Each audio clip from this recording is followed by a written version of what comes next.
share some things about our campaign. Prior to doing that, I need to share that one of the most important components of having a successful United Way campaign is to have an energetic, passionate leader. We're very fortunate in Southwestern to have Eric for 9 years as our dedicated leader. Eric is walks the walk, he does all, everyone in Southwestern respects him because he lives a life of service. It isn't just for United Way, it's the way he is. And he has other campaigns up within our school district that have to do with service. So I think everybody who is in our district knows that Eric truly is passionate, he's a dedicated leader who believes in what he's talking about. And as he has shared with you, on opening day, everyone looks forward to Eric and what is Eric going to do this year for United Way? And what crazy thing is he going to do? And and he tries to integrate fun, but also there's a real serious side to our presentation. I do give him more than 5 minutes. There have been times, there was 1 year in our 9 years together that we decided we would do something different. Instead of doing the big meals, the big thing on opening day, we would go and we would talk individually with different work groups in our district. That really didn't work out that well. So it was just the one push we give on opening day, and we're to the point where people come with their checkbooks, they come with their pens, ready to fill out the forms. They know that's what we do at Southwestern on opening day. We make a contribution to United Way and we decide what we're going to do.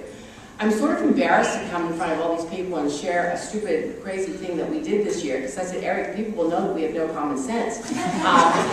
Anybody who knows me knows that sometimes I like a little bit on the edge. I don't mind living on the edge a little bit, but we did something this year that was a little bit more than the edge.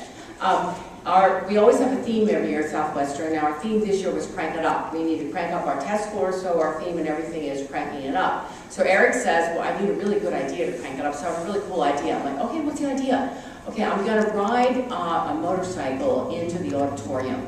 And I'm like, oh, okay, well, how's that gonna work? Well, you know, they always give a Harley away, so one of our retired teachers has a Harley, and he goes, I'll just practice this summer. I'll practice now that I'll ride the Harley. I'm like, that sounds a pretty good deal. So I'm thinking he would practice over the summer, more than once.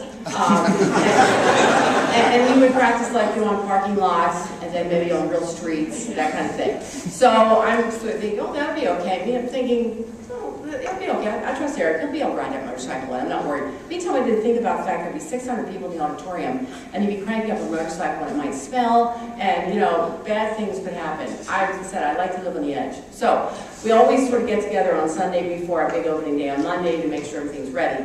And I think I was at home, and I got a phone call from Eric, and he goes, you know, I practiced a little bit with that motorcycle in the auditorium, and I ran into a little bit of trouble. And I said, what happened? He goes, well, I may have sort of scratched the carpet a little, and I may have hit a seat or two. When you come into our auditorium, you have to go straight, and then it's a 90-degree angle to go down the aisle towards the stage. And he said, I couldn't quite negotiate that 90-degree angle. I couldn't quite get it turned right. So it's just, I'm like, okay, are you okay, Eric? Well, I think I might have second and third degree burns on my leg, but you know, I think I'm okay. So I no sooner stopped my conversation with Eric, and I got a phone call from my director of building and grounds, and he's like, I don't know what Eric did in the auditorium, but he has wiped out seats, the carpet's ruined, it's a mess in there.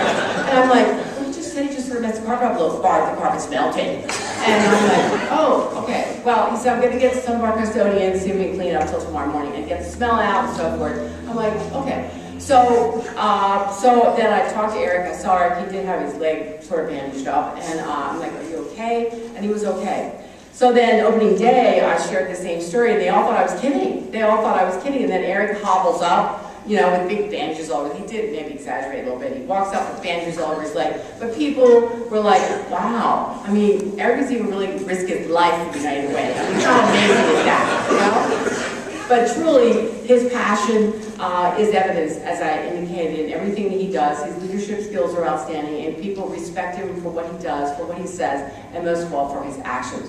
So when they say, I said, Eric, you have to share our, I won't say our stupidity, but maybe lack of common sense with all of York County. Well, we did it for a good reason. We did it for the United Way, and we would do it again if it would up our contributions. And it did up our contributions, and it did up our participation. So who knows what we'll do next year.